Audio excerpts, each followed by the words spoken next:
Good evening and welcome to Metaphysics Today. I'm Aeson Master Psychic, podcaster, host, and apparently demander of boundaries and not been able to crap this week.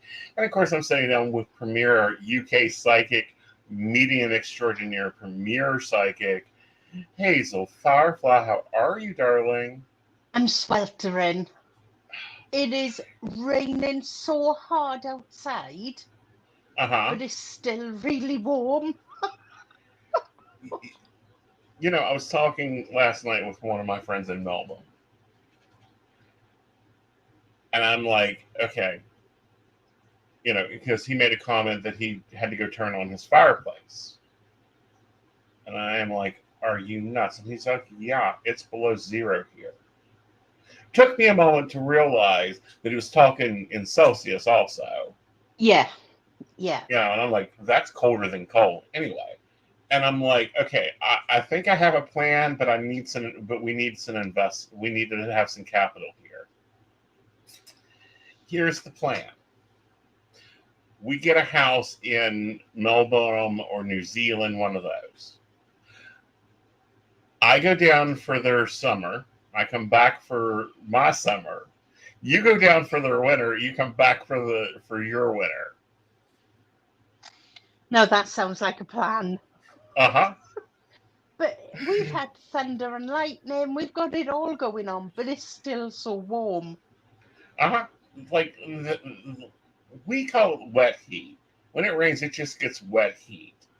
Yeah. Yeah.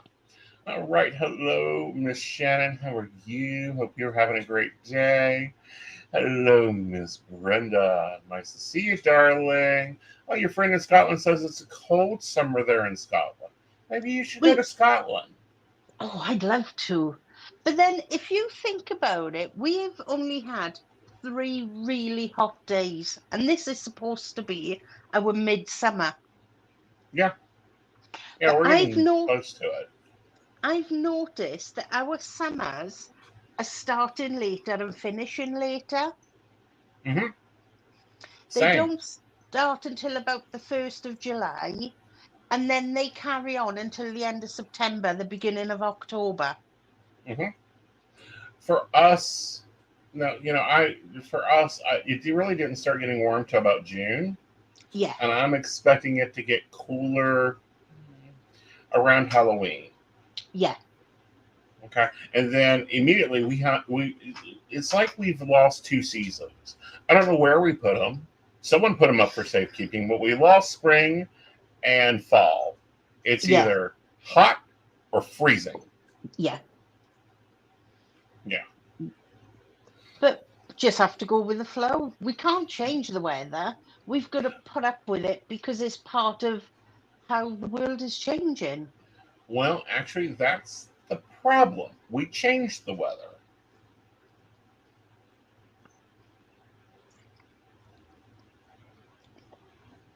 I don't mind any weather. Well, I really mind cold. Like, the older I get, the more, no, I'm not doing cold. I must be weird because I like it when you walk out in the winter and the leaves are crunching under your feet. I like the sound. I don't like the temperature. Oh, I love the temperature. No, it's 94 degrees Fahrenheit here. It felt so amazing to go to the park today and just sit and work for a little while. It was nice and warm. It was comfortable. I really enjoyed that. Thing is, you couldn't go to the park and work because they'd nick your laptop. Oh, I don't take the laptop. I take my journals, my pads, my pens, set my butt down on the picnic table and just write and work and lay out projects and plans and do all the manual brain work I've got to do there. There'd be nothing left. True, probably. Which, by the way, guys, she's already scolded me about being up for 24 hours. This is what happens when I get mad. Ladies, he had the waggy finger. Yes. But, that's when you've hit my boundary. And that's when I've began listening to myself and going, oh, fuck no. Yeah. we ain't putting up with this. Yeah. Yeah. And before we go any further, where's the cat? The cat is in the window. Are you That's sure another instance. Huh? Are you sure Joe haven't packed it up? I'm sure I have not shipped her to you yet. Right, okay, just checking. Yeah, that was another thing that just blew. And it actually turned out good.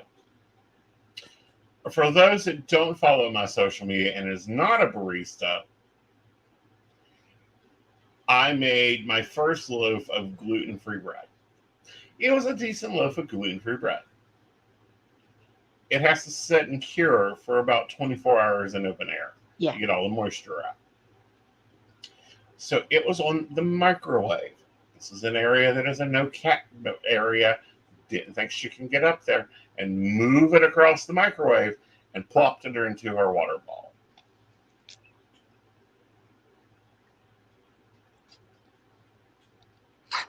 She was trying to get the moisture out. She was trying to add moisture. Anyhow, so my partner was threatening to ship her somewhere because I was even more livid. Like I went from 9 degrees of Aces pissed off to the 11th and 12th degree of Aces pissed off, which turned out really well because I broke some cardinal sins in gluten-free baking, which I did. Like the new loaf that I made, and the whole reason I'm making bread is because the price of gluten-free tax on bread is ridiculous. But it turned out much better. Like the new loaf is very delicious. Good. Yeah. Good. Yeah, she's coming to live with me in my farm. Your zoo. Yeah. Yep. As soon as we get her passport and, she pulls another stunt. That's fine. Yeah. But at least we were looking, I wasn't in the murderer's rage.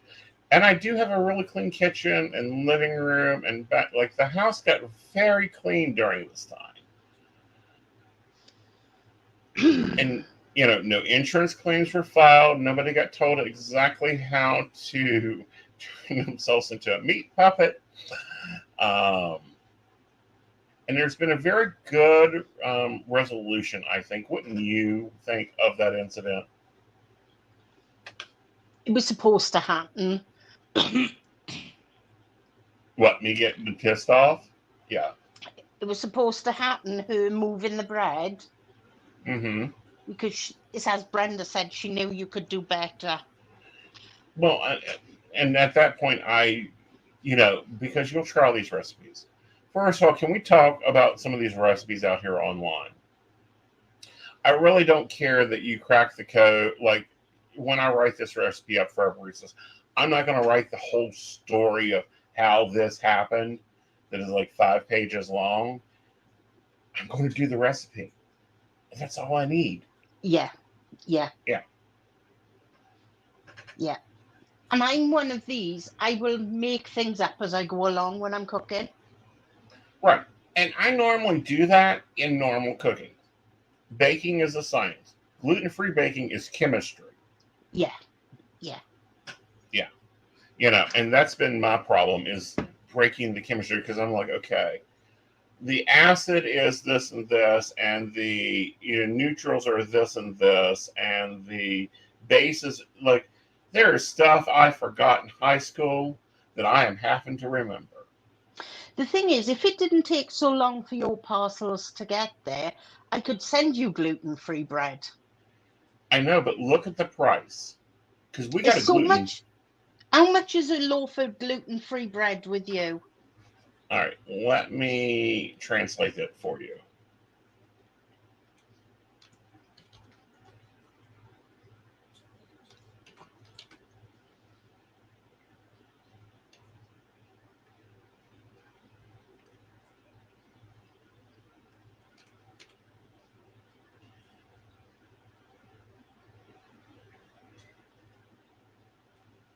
USD, GPD, 6.16 pounds sterling. £1.9 a loaf. For gluten-free bread. That's what we pay, yeah. Wow. Yeah. That's insane. When it comes to you having your Christmas box, I'm going to get you because our supermarkets have a massive gluten-free range. I know. So I'll send you a load of gluten-free things that you can enjoy. Uh-huh. And you don't have to worry about upsetting you as well.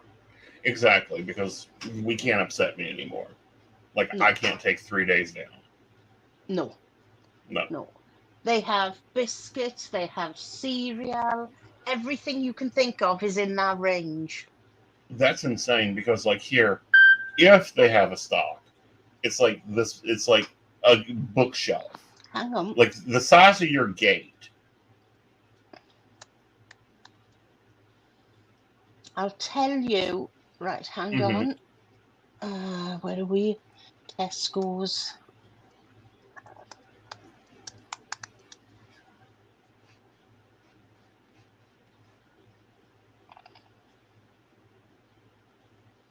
Cereal, bread rolls, granola,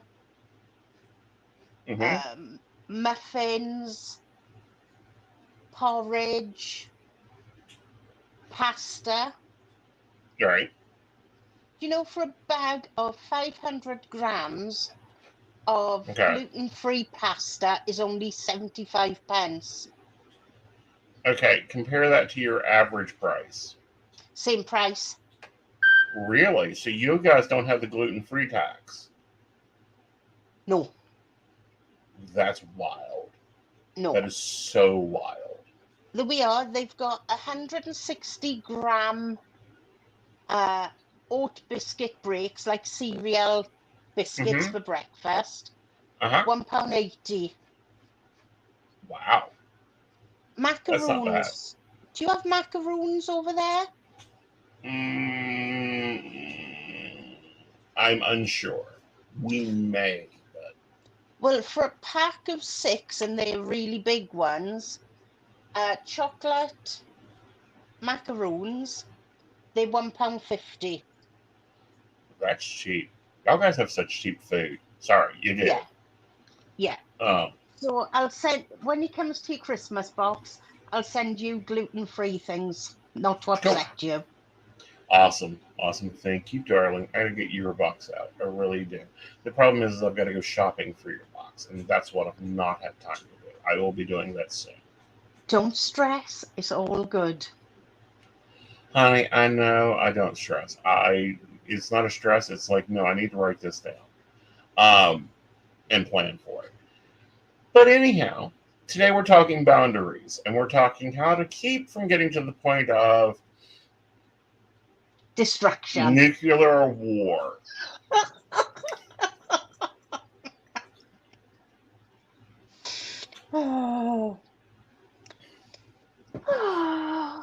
To where the point of you scrubbing your cabinets and the paint starts coming off.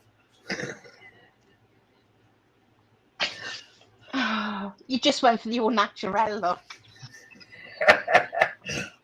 Well, our cabinets look scuffed. We done that scuff crackle look on them when I redone the kitchen.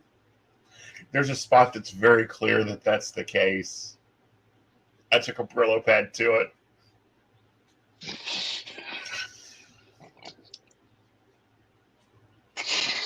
Oh, goodness me.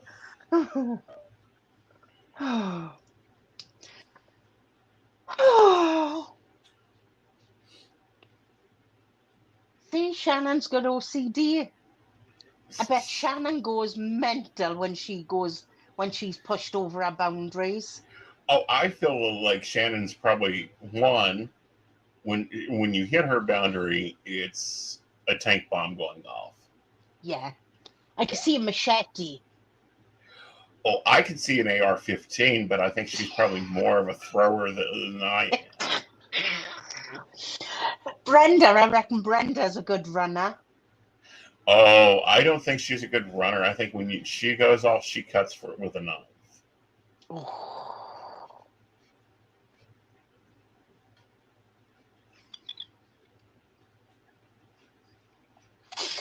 See.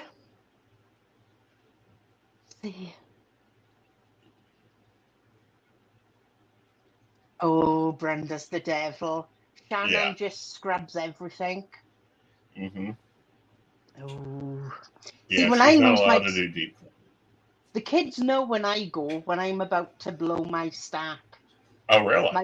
My nostrils flare. Mm-hmm. And the kids say, right, come on, let's go. She's going to kill us. It happens. It happens a lot. Oh, I think, and it's important how we deal with it. For me, it's one, I send an email. Like, I do not speak to anyone. I will not talk to anyone. I will message, but I do not have personal, direct conversations yeah. because I will tell someone how many parts of their body they should be attributed to.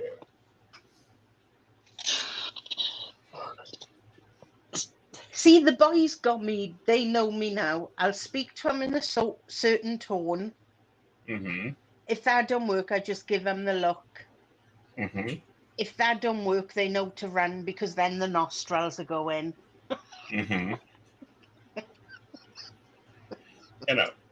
But there's healthy expressions of anger, and then there's unhealthy expressions. Cleaning, healthy expression. Yeah. Journaling, healthy expression. Doing a 20-mile hike, healthy expression. Yes, I've done that.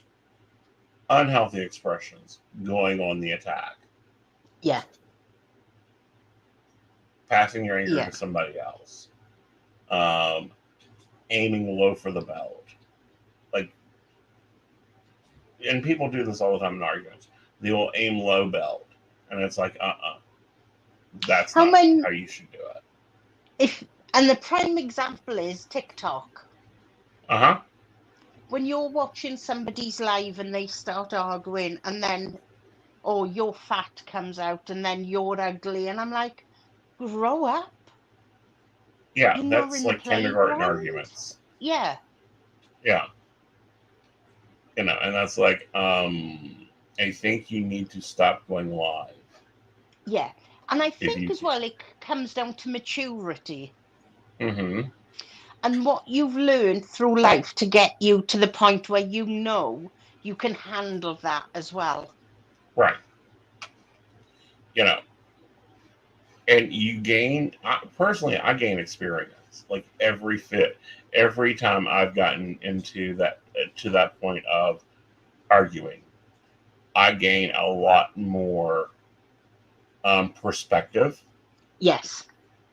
We point out, I find, and I get analytical to the hilt. Like x plus y equals z and z equals w divided by, like, and it's instantly in front of my head. If A doesn't do B, then like, one, you've crossed into my boundary. Two, now I'm going to read you for filth, but I'm going to do it in a way that is like, this is the cause. And I had to explain this earlier to a client. It was a client that has been having a relationship after. The relationship is a wonderful relationship, but they continue to have the same problem. And I'm like, okay, so are you going to fix the problem? Do you want to fix the problem? And they're like, yes, of course I want to fix the problem. Okay. Then this is negotiation. If X is going to be able to go out with their friends every Friday night, then what do you want? And they came back with emotions and, how dare they, and why can't they do this, and, they should do this. And it's like, no. Back that up. What is the cost of the exchange? Yeah. Yeah. Because in every relationship, there is compromises to be made. Right. And negotiations to occur. Yes. And if Yeah. you think about it, how many people actually, when they get into a relationship, cut their friends off? Right.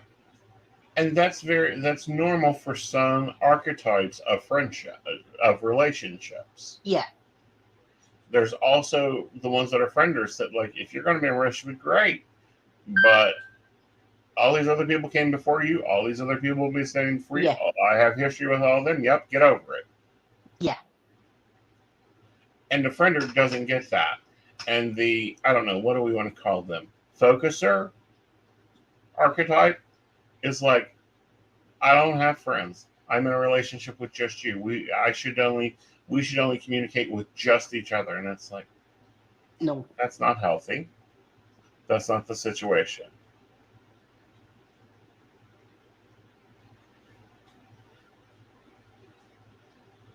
With one of my clients, she's got this big thing that while he's at work, he will go and speak, he'll go online and speak to his friends, but he won't text her back. Uh-huh. And I said, but he comes home to you every night. You spend the whole evening together. You Right. spend the whole weekend together. So why is it so important that he texts you throughout the day? Right. And she's like, well, he's neglecting me for his friends. I said, but technically he's not, because he talks to them during the day, then he comes home at night, puts his phone down and spends valuable time with you. Right. Furthermore, he's got more time and things that he needs to talk about with you. Yes. Okay. And let's talk also about the emotional cost. What I mean by that, if he is working and you are so much of his life that you take his focus away from his work, that's not good for his work. No. No. And some people can't understand that, can they? I don't think so. I also don't think that they realize the effect they have on the other party. Yeah. And they don't know how to express, like, honey, I can't concentrate on work and you. I can either do a great job or I can text you. And if I text you, then I have to say it takes me 30 minutes to get back to doing what I was doing. Yeah. After we've had a conversation that could be 2 hours long. I think the balance, every relationship needs boundaries. Every friendship needs boundaries. Work colleagues need boundaries. Kids need boundaries. Boundaries are a massive thing in life that I think we don't put into place enough. Well, and I don't think we have deep conversations about what, everybody assumes everybody has the same boundary. I will promise you, what is okay for me is far from okay for you. Yeah. Yeah. What I expect out of people is higher than what some people expect out of people. And how can I put this? Sometimes it takes conversations to understand those boundaries. Like me and you having the conversation yesterday and this morning. I said things that made you think. You made things that you said things that made me think. But from that, we both realized that certain people were pushing their boundaries and taking the piss. Right. And like, I will work like a dog for somebody. Yeah. That I am loyal with. But, and here's the big but there, they better deliver. Don't be lying to me. Yeah. Don't be, corporate speaking me of, well, that's not our current focus at this time. And maybe we should focus. You came to me and told me I wasn't going to do it, that I wasn't doing X, Y, and Z. Yeah. That means you need to be doing X, Y, Z, and D. Yeah. To make sure that. Yeah. Yeah. Yeah. I agree totally. Yeah. But that situation was resolved very greatly, not in the time I wanted. No. But it was resolved, and that's the main thing. And that's the main thing.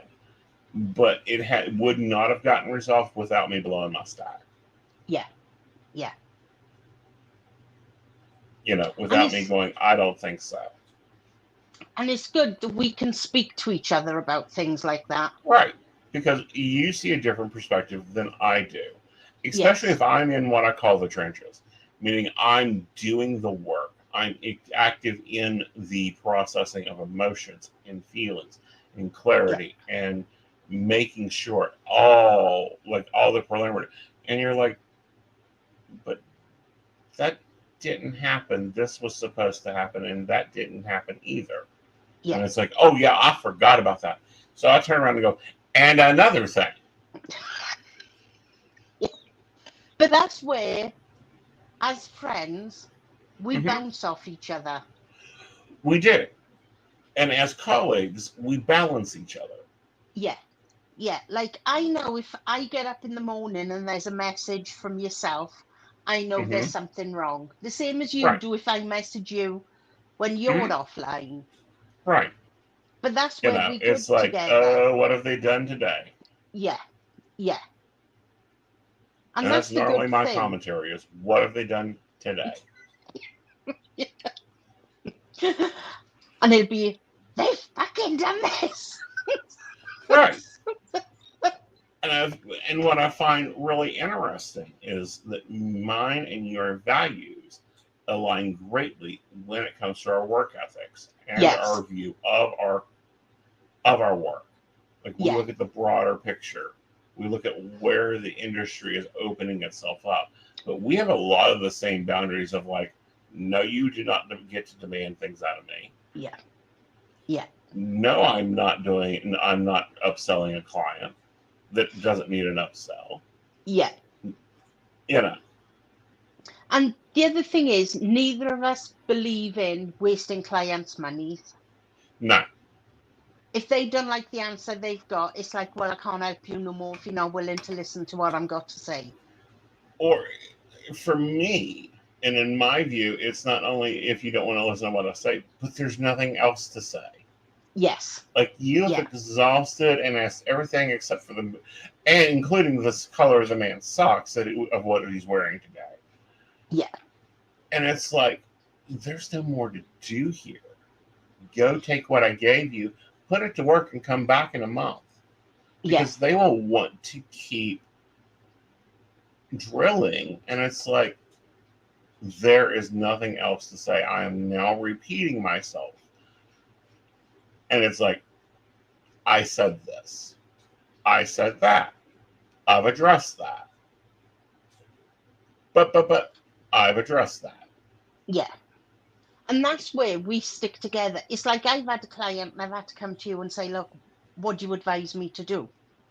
And you said, right, do this, this, and this. Because yes, we do bloody good jobs and they're hard jobs. But on times you get to the stage where you think, what can I say to make them understand? Right. And sometimes you can't. Like, I wish there was I use a translator because I've done Portuguese, Greek, French, and then what was the one recently? Italian. We had an Italian customer come through. So I had I pull my translator up. I'm using my translator, and I tell them I'm using my translator. Because I find like a lot of advisors are scared to translate the reading into another language. And it's like, it's a reading. It can translate just fine. Yeah. Now the reading styles for those cultures are different. And that's something that I don't know if they get satisfied with it, because I do a very straight, I call it English New England style reading: question, answer, question, answer, question, answer. I'm not the type that just throws cards and starts talking and, shocks the socks off of you. That's not my style. It's never been my style. The thing is, I think when clients come to us, they want to hear what it is there and then. Right. And I think that a lot of advisors have gotten out of that. They want to do this big, long spill. And I find it so useless. Yeah. I call it beating around the bush, and there's no need to. Well, not only that, but, it's not only beating around the bush. It's kind of like, it's kind of like, and I'll flat out tell them, you're not going to like what I have to say. Yeah. Yeah. Okay. But advisors go, well, blah, blah, blah, blah, and then justify it. I do not like justifying any statement for a client. What I mean by that is telling them why I feel this way. But they'll put their own judgment into it. And that's a big problem for me too. Or I have no qualms. Mm-hmm. See, I'm a bitch. I have no So qualms am I. with telling a customer, you've actually twisted my words, read back through the reading because that's not what I said. Mm-hmm. Because even with customers, guys, we have to place boundaries. We do. And we have to place boundaries in multiple situations with that, as Yes. far as the connection, the reading, how long that client is sitting with us. And what I mean by that is, after a reading, yeah, the information is gone, but the emotions are still there. Yeah. The feeling of, oh my God, the client's going to be going through this, and okay, how can I support them? Well, I can, some places I can send free minutes, other places I can just send a coupon. And other places I have no recourse to continue the support. I have to wait for them to reach back out to me. And that's okay. But we also have to pull up and go, enough. Yeah. You've done all you can. Now they have to go do the work. Because I'll tell you, the number of times I would have turned into super friend and been like, I'm kicking his ass. I'll be there in 2 hours. Yeah. Yeah. And then they choose to stay with that person. That's their choice. Like, I can't do that, but I can still support through. Yeah. Because here's the facts, and this is scary facts in the U.S. Let's take the hardest situation there is, domestic violence. Here's the hard facts. A woman leaves 7 times before she's done. Yeah. Yeah. Domestic violence, people think is something you can just get up and do. You can't. Right.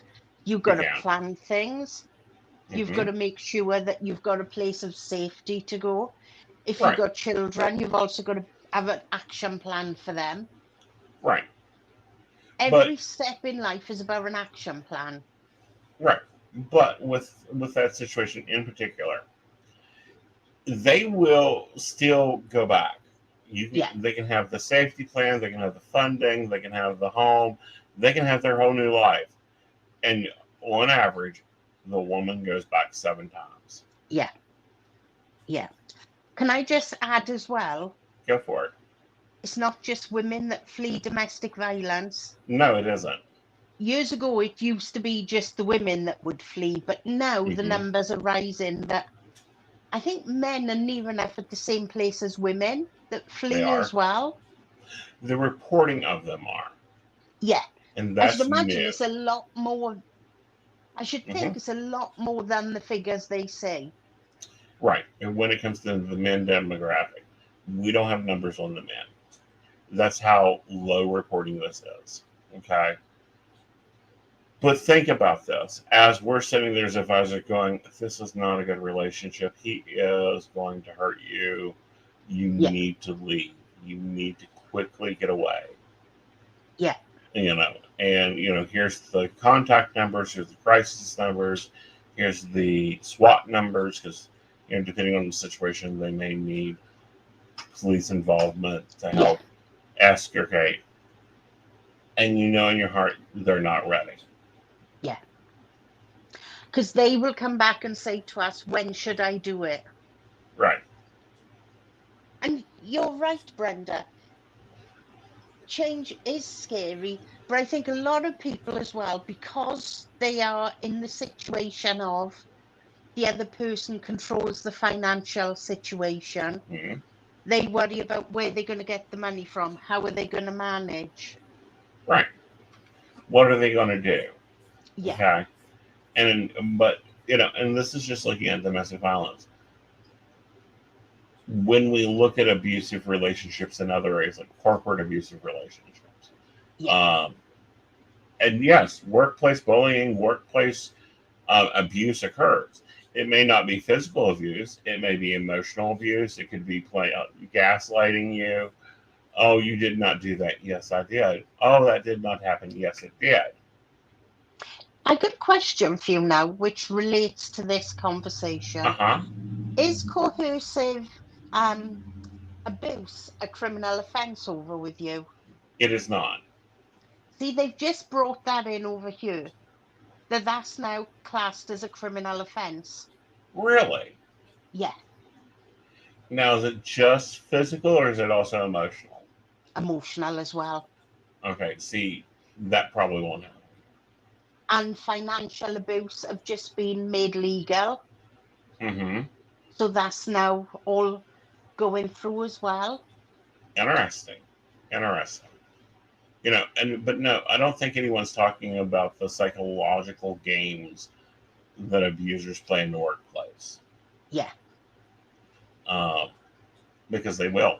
They will play games with you. They will gaslight you. They will promise you the world and deliver nothing. Yeah. And then when you look at it from the outside perspective, it's like, that's abuse. Yeah. And they're like, I didn't touch you. I've never physically assaulted you. We've never even been in the same room. No, that's corporate abuse. Yeah. Um, There's so many different types of abuse that people don't realize is actual abuse. mm-hmm. That could actually be one question that we could work on one week. Give the girls a head start Mm-hmm. to see what they think is abuse, and within the workplace, within friendships, Mm-hmm. and things like that. Right. Right. And I would love to dive into that, but we also have to dive into the psychology of that. Yes. Yeah. Okay. Because there's this bad, I don't want to say it's bad. I think it's very badly used stigma Yes. Yeah. called people pleasers. Yeah. Okay. And we've developed a culture in at least corporate America where you no longer say what you should be saying. And I think a lot of it as well gets confused with entitlement. Right. And what I mean by that is some people think that they are shit on stink and they're entitled to have the world handed to them on a plate. True. But the other side of that is there are people out there that are working, and no matter what they do, they have colleagues coming in Yeah. and telling them their shit. Yeah. They're letting the team down. They're doing this, they're doing that. And they're supposed to say, well, I'll attempt to do better. We can no longer tell bosses fuck off. We have to say, well, that is not my current goals at the situation. They don't work with us then. No, they don't. This is also why I don't speak corporate. And I make it very clear to my team, I don't speak corporate. No. I don't speak corporate in my Discord. I don't speak corporate in my Slack. I don't speak corporate in my meetings. And I'm finding myself more and more not speaking corporate ease, even in corporate meetings. Because, and I don't know how the girls feel about this, but if you speak to somebody in a corporate way that is not used to that type of language, Mm-hmm. because you change your language to corporate, you Right. use bigger words, and I think that can be quite intimidating as well to some people. It can be. It can be used as an aim to intimidate. There's a problem, though. I understand corporate very well. I'm very fluid in it. I just choose not to speak it. I prefer sarcasm and bitchery. Yeah. Me, nobody would think I've got A levels. Right. Because of the way I speak, but how I am here, is as I am in work. This is Mm-hmm. me always. I'll tell client to piss off and everything if I have to. I've even told a few to give their heads a wobble and sort themselves out. Mm-hmm. And come back to me. And Shannon says she's running into people not doing their jobs and stressing the new folks out. Yes, very much so. Yeah. And passing work along. But that comes to entitlement. Mm-hmm. Because they can't be bothered. Oh, that's all right. I'll pass it to somebody else. They'll do it. Mm-hmm. They feel entitled enough to be able to do that. Mm-hmm. And if you think of it, Shannon, that comes under bullying as well. It does. Or taking someone else's work. and putting your name on it. Let's not go there. Well, no, this occurs a lot in corporate companies. Yeah. I was talking with a VP earlier today in a consultation, and they had put together this huge portfolio and deck and everything for this presentation. And another VP slapped their name on it and turned it in and presented it as their own work. And I'm like, you've got to start signing your tickets. Yeah. Yeah.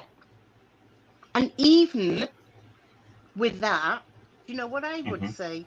Put your initial at the top of each page. You can actually do it in images.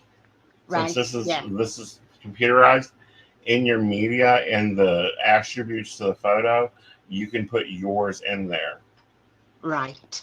What's Shannon saying? Just told the new girl to hit her numbers and then take her time answering calls after that, ending up being more money in her pocket. And that's the thing. Shannon have stepped forward and said, look, do it this way. Yeah. Because Shannon knows how stressful it is. And Shannon Right. have been there years. Mhm. So it's going to be treble stressful for the new person coming in. It's a new environment. It's new people. I bet that poor girl is shitting herself starting a new job, which we all know how scary that is, without having the extra stress piled on as well. Well, not only that, but also, looking at, the additional work being thrown at people that's not their job. Like, if their job was to book appointments, but then they also have to do, spreadsheets and reports and all this, passing your work off to everybody else, not cool. No.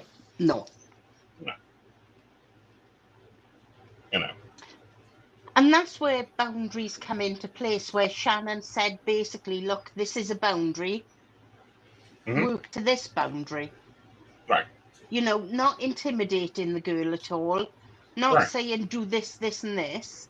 Shannon done it in an explanation and setting a boundary so that she could know. Well, not only that, but she done it so that, the girl can understand the flow and how to make her numbers and how to hit things right without trying to run the show and discourage her or you'll never be top earner. Like this, or you're not working hard enough. No. It's crazy. Really is. It very much is, and it's very toxic, uncomfortable, but it's the environment we're seeing in the workplace more and more so because people are afraid of losing jobs. And I think that sometimes you have to realize sometimes a job just ain't worth it. I wouldn't even say it's just jobs. I'd go even as far as to say friendships. Right.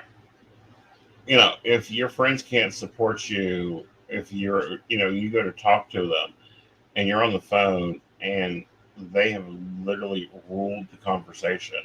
Yeah. Then you got a problem. You've got to, they need to be engaged in the conversation.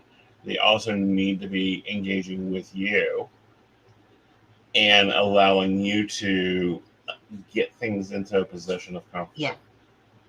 I agree with that totally. Yeah. I really do, because if you think about it, how many times have you had a conversation with a friend and all they've gone on about is themselves for half an hour and then said, right, I better go now. Right. And it's Not like, well, great, thanks for dumping your dirt off at my doorstep. Yeah. Yeah. It's crazy. It's crazy, but that's when, I don't call that friend. No more calling that friend because that friend doesn't listen. That friend wasn't listening to me. That friend wasn't interested in me. There was no back and forth. And I think sometimes people have lost the ability to have full conversation. Yeah.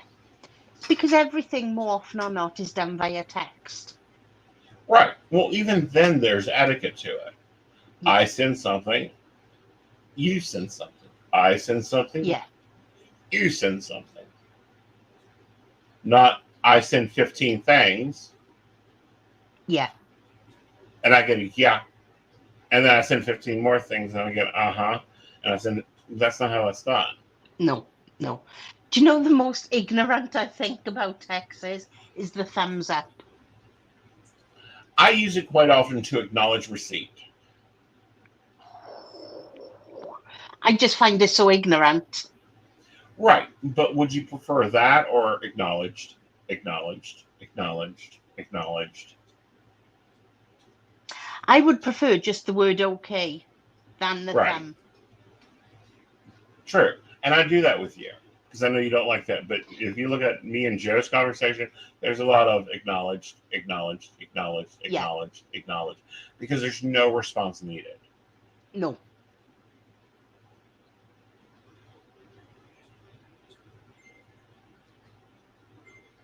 See, now that's a good way of putting, I've seen your message and I'll do what I need to. Right.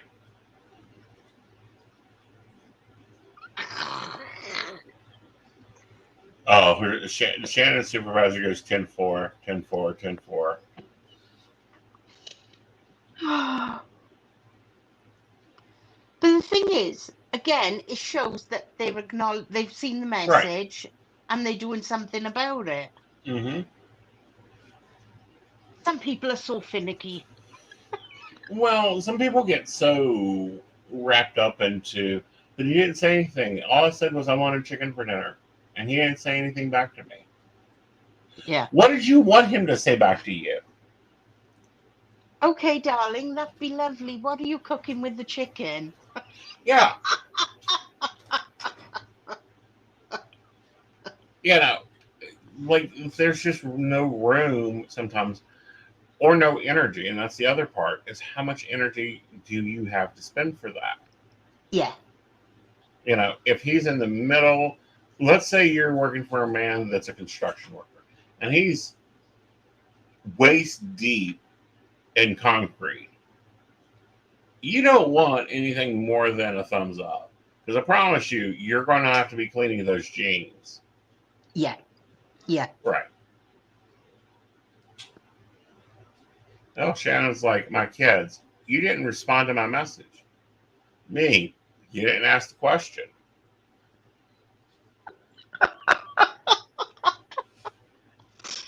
See, but it's true though, isn't it? Mm-hmm. And that's the thing with this technology now.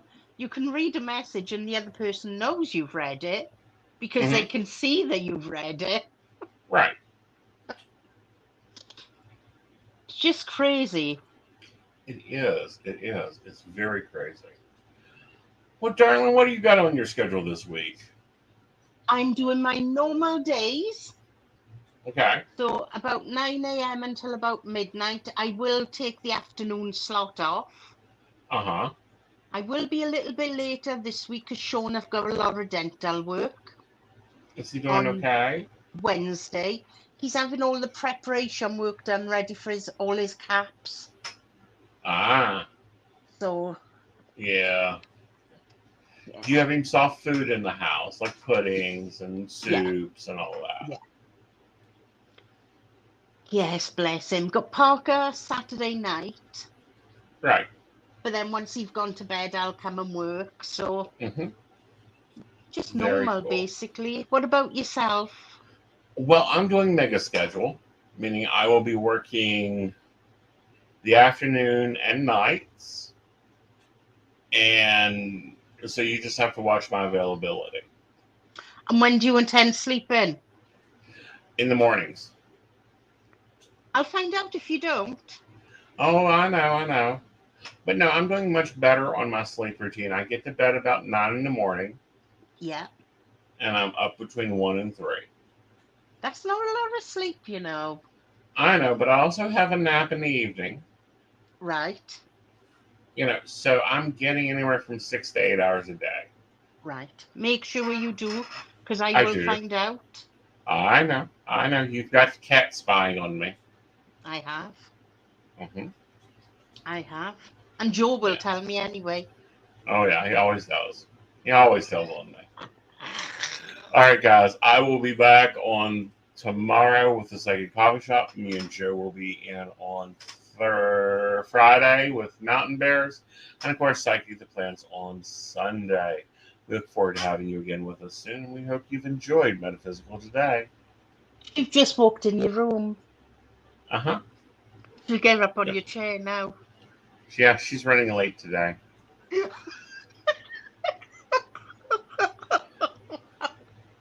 All right, and we do want to take a moment to thank our sponsors. Thank you, Beverly Walker, Mika G, Kathy Mary Winfrey, Brenda, Joan Owens, Shannon C, Shannon D, Lady Gwendolyn, Charles Shaw, Tracy Van, Caitlin Bell, and Devon. If you would like to support the show, please visit PCSPnetwork.com. And we'll see you later. Bye, y'all. Bye.